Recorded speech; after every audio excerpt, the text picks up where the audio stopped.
The Caribbean island of Jamaica was initially inhabited in approximately 600 AD or 650 AD by the Redware people, often associated with Redware pottery. By roughly 800 AD, a second wave of inhabitants occurred by the Arawak tribes, including the Tainos, prior to the arrival of Columbus in 1494. 1. Early inhabitants of Jamaica named the land Xaymaca, meaning land of wood and water. 4. The Spanish enslaved the Arawak, who were ravaged further by diseases that the Spanish brought with them. 5. Early historians believe that by 1602, the Arawak-speaking Taino tribes were extinct.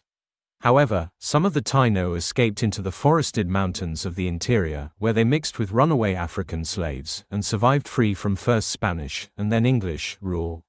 The Spanish also captured and transported hundreds of West African people to the island for the purpose of slavery.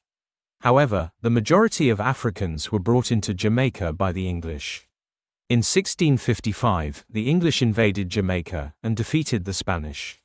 Some African enslaved people took advantage of the political turmoil and escaped to the island's interior mountains, forming independent communities which became known as the Maroons. 9. Meanwhile, on the coast, the English built the settlement of Port Royal, a base of operations where piracy flourished as so many European rebels had been rejected from their countries to serve sentences on the seas. Captain Henry Morgan, a Welsh plantation owner and privateer, raided settlements and shipping bases from Port Royal, earning him his reputation as one of the richest pirates in the Caribbean. In the 18th century, sugarcane replaced piracy as British Jamaica's main source of income. The sugar industry was labor-intensive and the British brought hundreds of thousands of enslaved black Africans to the island. By 1850, the black and mulatto Jamaican population outnumbered the white population by a ratio of 20-1. Enslaved Jamaicans mounted over a dozen major uprisings during the 18th century, including Tacky's Revolt in 1760. There were also periodic skirmishes between the British and the mountain communities of the Jamaican Maroons, culminating in the First Maroon War of the 1730s and the Second Maroon War of 1795 to 1796. The aftermath of the Baptist War shone a light on the conditions of slaves, which contributed greatly to the abolition movement and the passage of the Slavery Abolition Act 1833, which formally ended slavery in Jamaica in 1834. However, relations between the white and black community remained tense coming into the mid-19th century, with the most notable event being the Morant Bay Rebellion in 1865. The latter half of the 19th century saw economic decline, low crop prices, droughts, and disease. When sugar lost its importance, many former plantations went bankrupt, and land was sold to Jamaican peasants and cane fields were consolidated by dominant British producers. Jamaica's first political parties emerged in the late 1920s, while workers' association and trade unions emerged in the 1930s. The development of a new constitution in 1944, universal male suffrage, and limited self-government eventually led to Jamaican independence in 1962, with Alexander Bustamante serving as its first prime minister. The country saw an extensive period of post-war growth and a smaller reliance on the agricultural sector and a larger reliance on bauxite and mining in the 1960s and 1970s. Political power changed hands between the two dominant parties, the JLP and PNP, from the 1970s to the present day. While Jamaica's murder rate fell by nearly half after the 2010 Tivoli incursion, the country's murder rate remains one of the highest in the world. Economic troubles hit the country in 2013. The IMF agreed to a $1 billion loan to help Jamaica meet large debt payments. Pre-Columbian Jamaica. The first inhabitants of Jamaica probably came from islands to the east in two waves of migration. Before the arrival of Europeans, the Taino developed a well-organized society with agricultural villages governed by caciques, chiefs. They cultivated cassava and sweet potatoes, fished, and created a vibrant spiritual tradition centered on Xaymaca, ancestral deities that reflected their cosmology and social structure. 10. In about 600 CE, the culture known as the Redware people arrived. Little is known of these people, however, beyond the red pottery they left behind. 1. Alligator Pond in Manchester Parish and Little River in St. Anne Parish are among the earliest known sites of this osteonoid person, who lived near the coast and extensively hunted turtles and fish. 11. Around 800 CE, the Arawak tribes of the Tainos arrived, eventually settling throughout the island. Living in villages ruled by tribal chiefs called the caciques, they sustained themselves on fishing and the cultivation of maize and cassava. At the height of their civilization, their population is estimated to have numbered as much as 60,000. The Arawak brought a South America system of raising yucca known as conuco to the island. 12. To add nutrients to the soil, the Arawak burned local bushes and trees and heaped the ash into large mounds, into which they then planted yucca cuttings. 12. Most Arawak lived in large circular buildings, bohios, constructed with wooden poles, woven straw, and palm leaves. The Arawak spoke an Arawakan language and did not have writing. Some of the words used by them, such as barbacoa, barbecue, hamaca, hammock, canoa, canoe, tobacco, yucca, batata, sweet potato, and juraon, hurricane, have been incorporated into Spanish and English. Spanish period, 1494–1655, Spanish colonization introduced the encomienda system, which forced the Taino into hard labor and led to rapid depopulation due to disease, overwork, and violence. By the early 1600s, the Taino population had nearly vanished, prompting the Spanish to begin importing enslaved Africans. Statue of Christopher Columbus, St. Anne's Bay, Jamaica. Christopher Columbus is believed to be the first European to reach Jamaica. He landed on the island on 5 May 1494, during his second voyage to the Americas. 16. Columbus returned to Jamaica during his fourth voyage to the Americas. He had been sailing around the Caribbean for nearly a year when a storm beached his ships in St. Anne's Bay, Jamaica, on 25 June 1503. Columbus and his men remained stranded on the island for 1 year, finally departing on June 1504. British rule, 1655–1962. British rule transformed Jamaica into a plantation economy built on enslaved African labor. Conditions on sugar plantations were extremely harsh, with high mortality rates and strict punishments. Enslaved Africans resisted through rebellion, escape, and by forming independent maroon communities in the mountainous interior. 22, page needed. In late 1654, English leader Oliver Cromwell launched the Western Design Armada against Spain's colonies in the Caribbean. In April 1655, General Robert Venables led the Armada in an attack on Spain's fort at Santo Domingo, Hispaniola. After the Spanish repelled this poorly executed attack, the English force then sailed for Jamaica, the only Spanish West Indies island that did not have new defensive works. In May 1655, around 7,000 English soldiers landed near Jamaica's capital, named Spanish Town, and soon overwhelmed the small number of Spanish troops. At the time, Jamaica's entire population only numbered around 2,500. British colonization. Cromwell increased the island's European population by sending indentured servants and prisoners to Jamaica. Due to Irish emigration resulting from the wars in Ireland at this time, 2/3 of this 17th-century European population was Irish. But tropical diseases kept the number of Europeans under 10,000 until about 1740. Although the African slave population in the 1670s and 1680s never exceeded 10,000, by the end of the 17th century imports of slaves increased the black population to at least 5 times greater than the white population.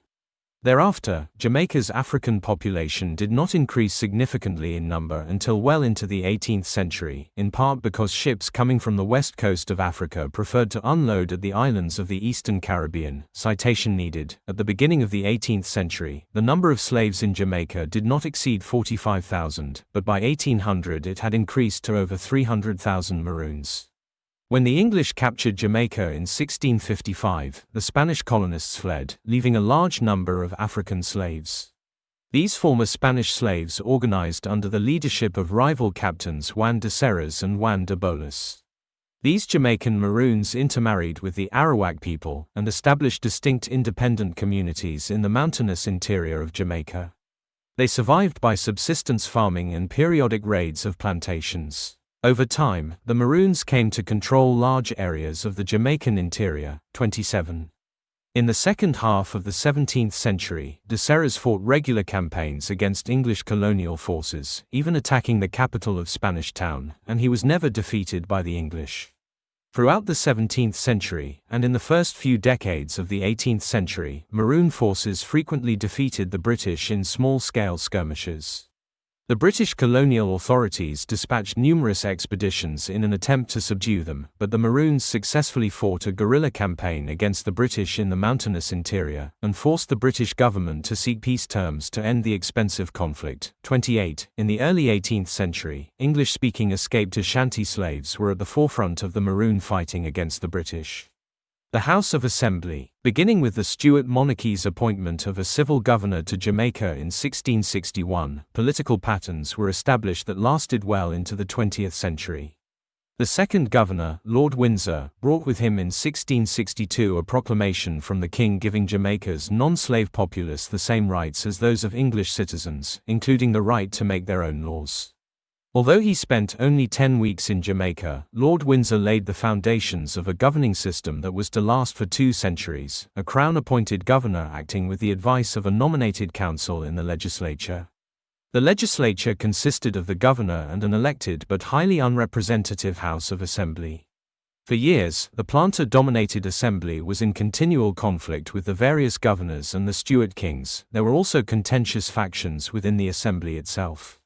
For much of the 1670s and 1680s, Charles II and James II and the Assembly feuded over such matters as the purchase of slaves from ships not run by the Royal English Trading Company. The last Stuart governor, Christopher Monk, 2nd Duke of Albemarle, who was more interested in treasure hunting than in planting, turned the planter oligarchy out of office. After the Duke's death in 1688, the planters, who had fled Jamaica to London, succeeded in lobbying James II to order a return to the pre-Albemarle political arrangement, the local control of Jamaican planters belonging to the Assembly. Jamaica's pirates. Following the 1655 conquest, Spain repeatedly attempted to recapture Jamaica. In response, in 1657, Governor Edward D'Oyly invited the Brethren of the Coast to come to Port Royal and make it their home port. The Brethren was made up of a group of pirates who were descendants of cattle-hunting buccaneers, later anglicized to buccaneers, who had turned to piracy after being robbed by the Spanish, and subsequently thrown out of Hispaniola. 29. These pirates concentrated their attacks on Spanish shipping, whose interests were considered the major threat to the town. These pirates later became legal English privateers who were given letters of marque by Jamaica's governor. Around the same time that pirates were invited to Port Royal, England launched a series of attacks against Spanish shipping vessels and coastal towns. By sending the newly appointed privateers after Spanish ships and settlements, England had successfully set up a system of defense for Port Royal. 29. Jamaica became a haven of privateers, buccaneers, and occasionally outright pirates, Christopher Mings, Edward Mansvelt, and most famously, Henry Morgan. England gained formal possession of Jamaica from Spain in 1670 through the Treaty of Madrid. Removing the pressing need for constant defense against a Spanish attack, this change served as an incentive to planting. This settlement also improved the supply of slaves and resulted in more protection, including military support, for the planters against foreign competition. As a result, the sugar monoculture and slave-worked plantation society spread across Jamaica throughout the 18th century, decreasing Jamaica's dependence on privateers for protection and funds. However, the English colonial authorities continued to have difficulties suppressing the Spanish Maroons, who made their homes in the mountainous interior and mounted periodic raids on estates and towns, such as Spanish Town. The Carmaheli Maroons, led by Juan de Serres, continued to stay in the forested mountains, and periodically fought the English. In the 1670s and 1680s, in his capacity as an owner of a large slave plantation, Morgan led 3 campaigns against the Jamaican Maroons of Juan de Serres. Morgan achieved some success against the Maroons, who withdrew further into the Blue Mountains, where they were able to stay out of the reach of Morgan and his forces. 30. Another blow to Jamaica's partnership with privateers was the violent earthquake which destroyed much of Port Royal on the 7th of June 1692. 2/3 of the town sank into the sea immediately after the main shock. 31. After the earthquake, the town was partially rebuilt, but the colonial government was relocated to Spanish Town, which had been the capital under Spanish rule. Port Royal was further devastated by a fire in 1703 and a hurricane in 1722. Most of the sea trade moved to Kingston. By the late 18th century, Port Royal was largely abandoned. Jamaica's sugar boom. In the mid-17th century, sugarcane was introduced to the British West Indies by the Dutch, 33-34, from Brazil. Upon landing in Jamaica and other islands, they quickly urged local growers to change their main crops from cotton and tobacco to sugarcane. With depressed prices of cotton and tobacco, due mainly to stiff competition from the North American colonies, the farmers switched, leading to a boom in the Caribbean economies. Sugarcane was quickly snapped up by the British, who used it in cakes and to sweeten tea.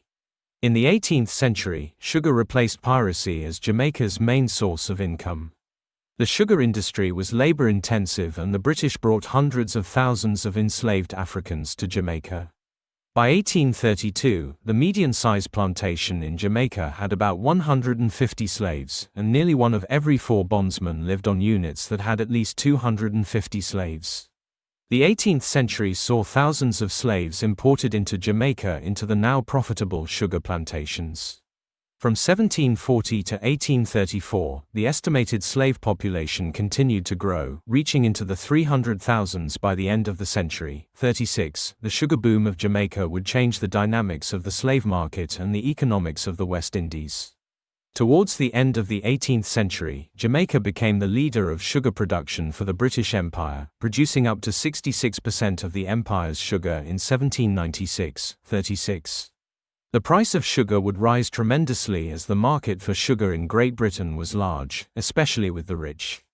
From 1748 to 1755, the value of sugar exportations from Jamaica increased by nearly 3 times, going from £688,000 to £1,618,000 over the period. 36. With the high demand for sugar out of Jamaica, the demand for slaves increased, leading to an increase in prices for slaves.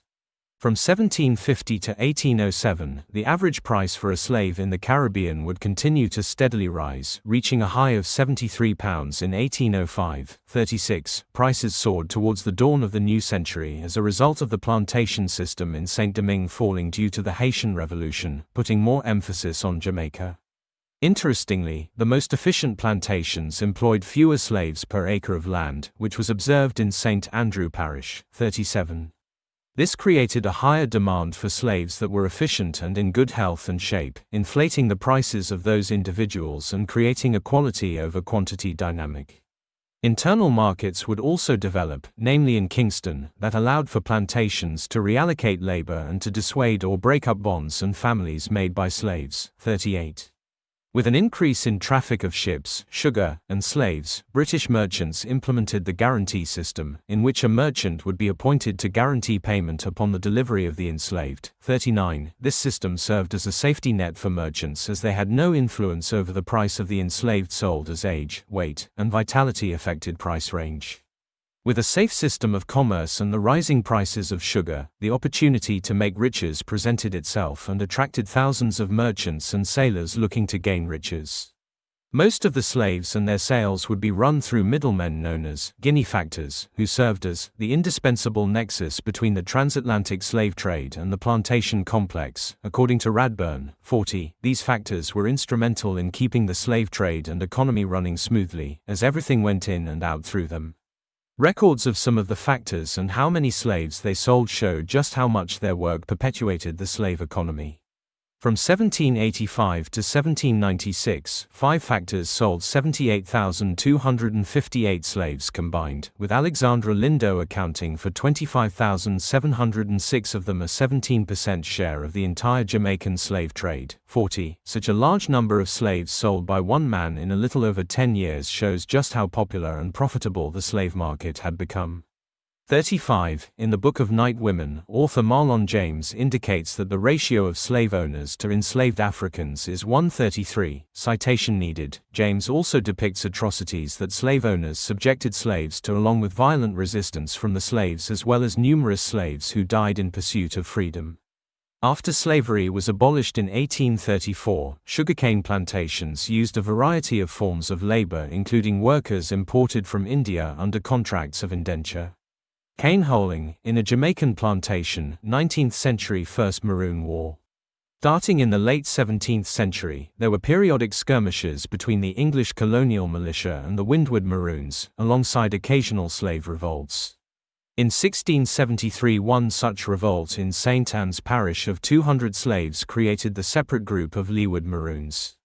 These Maroons united with a group of Madagascars who had survived the shipwreck of a slave ship and formed their own Maroon community in St. George's Parish. Several more rebellions strengthened the numbers of this Leeward group.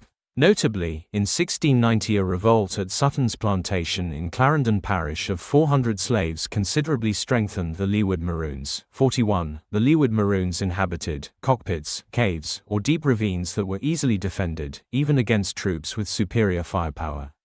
Such guerrilla warfare and the use of scouts who blew the abeng, the cow horn, which was used as a trumpet, to warn of approaching enemies allowed the Maroons to evade, thwart, frustrate, and defeat the British. Citation needed. Early in the 18th century, the Maroons took a heavy toll on British colonial militiamen who sent against them in the interior, in what came to be known as the First Maroon War. In 1728, the British authorities sent Robert Hunter to assume the office of Governor of Jamaica. Hunter's arrival led to an intensification of the conflict. However, despite increased numbers, the British colonial authorities were unable to defeat the Windward Maroons. 42. In 1739–40, the British government in Jamaica recognized that it could not defeat the Maroons, so they offered them treaties of peace instead. In 1739, the British, led by Governor Edward Trelawney, sued for peace with the Leeward Maroon leader, Cudjoe, described by British planters as a short, almost dwarf-like man who for years fought skillfully and bravely to maintain his people's independence. Some writers maintain that during the conflict, Cudjoe became increasingly disillusioned and quarreled with his lieutenants and with other Maroon groups. He felt that the only hope for the future was a peace treaty with the enemy which recognized the independence of the Leeward Maroons. In 1742, Cudjoe had to suppress a rebellion of Leeward Maroons against the treaty. 43. The First Maroon War came to an end with a 1739–1740 agreement between the Maroons and the British government. In exchange, they were asked to agree not to harbor new runaway slaves, but rather to help catch them. This last clause in the treaty naturally caused a split between the Maroons and the mainly mulatto population, although from time to time runaways from the plantations still found their way into Maroon settlements, such as those led by Three-Fingered Jack, Jamaica. Another provision of the agreement was that the Maroons would serve to protect the island from invaders. The latter was because the Maroons were revered by the British as skilled warriors. A year later, the even more rebellious Windward Maroons led by Quayo also agreed to sign a treaty under pressure from both white Jamaican militias and the Leeward Maroons. Eventually, Queen Nanny agreed to a land patent which meant that her Maroons also accepted peace terms. The Maroons were to remain in their 5 main towns, Acumpong, Cudjoe's Town, Trelawney Town, Nanny Town, later known as Moore Town, Scots Hall, Jamaica, and Charles Town, Jamaica, living under their own rulers and a British supervisor. Tacky's revolt in May 1760. Tacky, a slave overseer on the frontier plantation in St. Mary Parish, led a group of enslaved Africans in taking over the Frontier and Trinity plantations while killing their enslavers. They then marched to the storeroom at Fort Haldane, where the munitions to defend the town of Port Maria were kept. After killing the storekeeper, Tacky and his men stole nearly 4 barrels of gunpowder and 40 firearms with shot, before marching on to overrun the plantations at Hayward Hall and Esher. 44. Fort Haldane turntable cannon 20,231,007. By dawn, hundreds of other slaves had joined Tacky and his followers. At Ballard's Valley, the rebels stopped to rejoice in their success. One slave from Esher decided to slip away and sound the alarm. 44. Obeahmen, Caribbean witch doctors, quickly circulated around the camp dispensing a powder that they claimed would protect the men from injury in battle and loudly proclaimed that an Obeahman could not be killed. The confidence was high. 44. Soon there were 70 to 80 mounted militia on their way along with some Maroons from Scots Hall, who were bound by treaty to suppress such rebellions. When the militia learned of the Obeahman's boast of not being able to be killed, an Obeahman was captured, killed, and hung with his mask, ornaments of teeth and bone and feather trimmings at a prominent place visible from the encampment of rebels. Many of the rebels, confidence shaken, returned to their plantations. Tacky and 25 or so men decided to fight on. 44. Tacky and his men went running through the woods being chased by the Maroons and their legendary marksman, Davy the Maroon.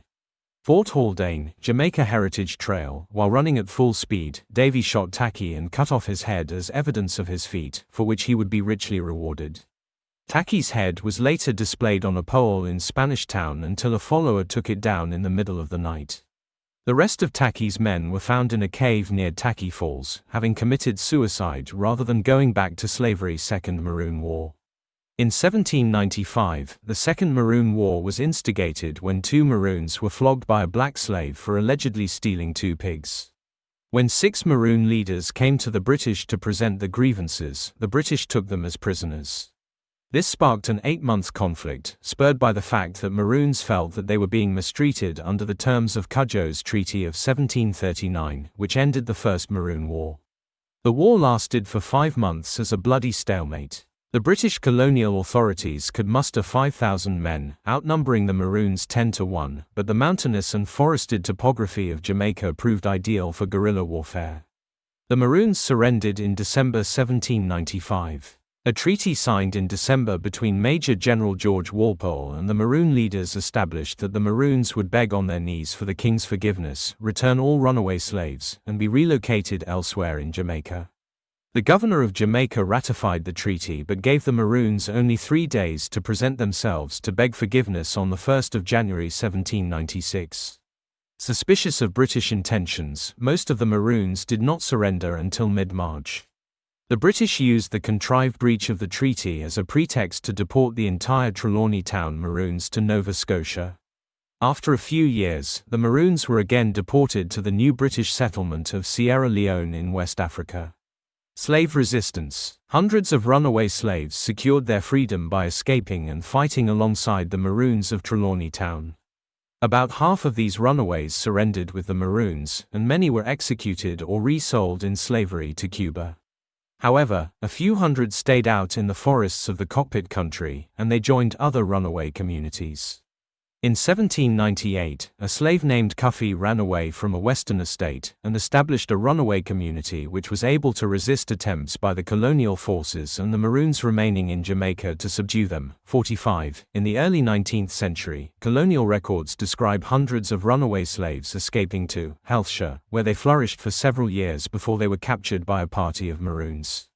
In 1812, a community of runaways started when a dozen men and some women escaped from the sugar plantations of Trelawney into the Cockpit country, and they created a village with the curious name of Me No Sen You No Come. By the 1820s, Me No Sen You No Come housed between 50 and 60 runaways. The headmen of the community were escaped slaves named Warren and Forbes.